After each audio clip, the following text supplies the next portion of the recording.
Taylor's love of kicking may have started on the soccer field, but it's here on the football field where she's found a new home. From Beaver Lake Hunting Club here in Alpena, happy hunting. This is Jon Shideler, WBKB Sports. They say good things come in small packages, and that sure is the case with Rogers City Huron softball star Logan Fleming. It's been a successful week without a doubt, bringing fishermen from all over Michigan. Thank you, Lindsay. I am here at Wildcat Stadium for the Alpena Wildcats season finale. They're playing Gaylord. Both teams warming up in the field right now, as you see. Coming up next, I'm going to be joined by head coach Brad Mohon. Stay where you're at. Sports is coming up. Woo!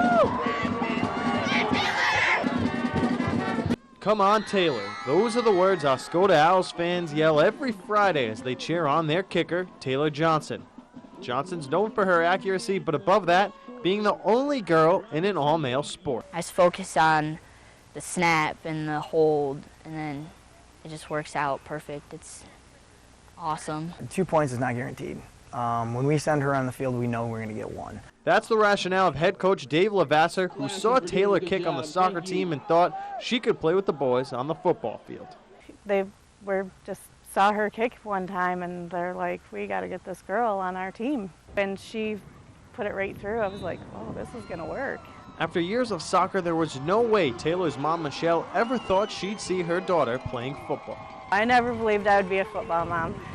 And now that she's playing football, football's her number 2, and she loves playing for them. And so just the emotion there is I'm just ecstatic for her. I'm glad that she's able to come out and help the boys out and do what she does. Taylor's love of kicking may have started on the soccer field, but it's here on the football field where she's found a new home.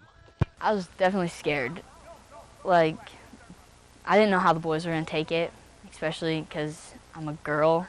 So I didn't know how they were going to let me in, and I didn't know how we were going to make that adjustment of just having a girl on the team. When you talk to Taylor's dad or her head coach, there's one word that comes to mind. She's a competitor. She's a fighter. She wants to compete, and she takes things to heart, and she is very serious about it. She just got that competitive spirit to her that she's got to go 100%, and she wants a challenge, and she's got one now. As for being a role model, Taylor has a piece of advice for any other girls that want to be like her. If you want to kick, do it, especially because if they don't have a kicker, odds are their coach isn't about to hunt you down and say, I really want you to kick. And I think in that aspect I was lucky, because without Mr. Lavasser, I wouldn't be kicking.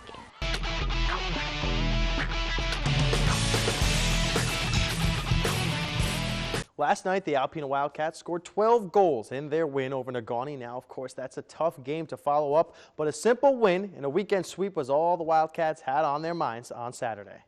To Northern Lights Arena we go for the sequel between the Miners and Alpena. Start out, third period, Wildcats lead 5-4.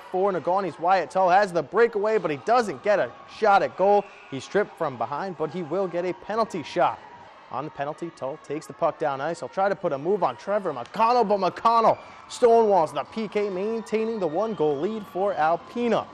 Under 10 to play, the Cats take advantage of a 5-on-3. Evan Letourneau scores on the redirect from Nathan Cosbit. Alpena pushes their lead to 6-4. Same score, under 3 minutes to play now. Nick Esch scores his 4th goal of the game. That's a Texas hat trick. Wildcats win 7-4. They get the weekend sweep while outscoring the Miners 19-9 in the 2 games they played and improve their record to 3-1 on the season. Some more local action. The Lady Lumberjacks of Alpena Community College played in the East-West Classic Tournament in Muskegon this weekend.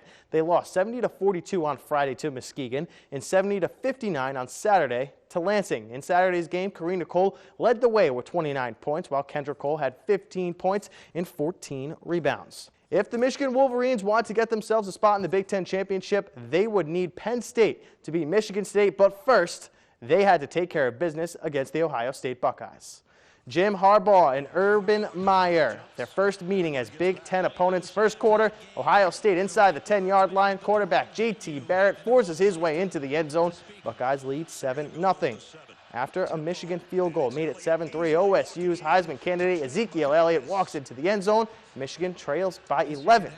But the Wolverines respond. Jake Rudolph finds J.U. Chesson on the out route for 6, making it a one-possession game. But from there on out, Ohio State would prove their dominance. Barrett rushed for 139 yards. He had 3 rushing touchdowns, 1 passing. Elliott had 214 yards and 2 scores on 30 carries. Ohio State rolls 42-13. Jake Rudolph became the first Michigan quarterback to throw for 250 yards or more in 4 straight games. The bad news is he left with a left shoulder injury. Hopefully, he can heal up before their bowl game. For Michigan State, it was simple math. If they want to get into the Big Ten championship match, win, and you're in. Shalik Calhoun and the Spartans looking for the win over Penn State to get themselves a shot at the Big Ten title. First quarter, Connor Cook, what hurt shoulder? He finds R.J. Shelton for a 29-yard touchdown. State misses the PAT, so they lead 6-0. Move to the second quarter after. The Nittany Lions hit a field goal to cut the Spartans' lead in half. Gerald Holmes takes the carry, and come on, Holmes, can't tackle him. The sophomore from Flint breaks the goal line, and State leads 13-3 with the point after. Same score, and the Spartan defense gets in on the action. They force the fumble. Demetrius Cox will pick it up, and watch Cox on the cutback on the return. He goes against the grain right there. He'll take that 77 yards for the scoop and score. The green and white increase their lead to 17 over the Lions. They'd go on and win 55-16, becoming the Big Ten East Division champs. They are going to the Big Ten championship game. For Connor Cook, his last game in Spartan Stadium. Connor, what does this win mean to you? That we're an elite team, a lot of people came back, me and Shalik, we want to win another conference title. Last year we came up short, didn't really handle our business, and we came up short of winning our conference. And that's one of the main goals we have here is to compete for our conference title. And we're that much closer, getting an opportunity to go to Indy, and we just couldn't be more happy.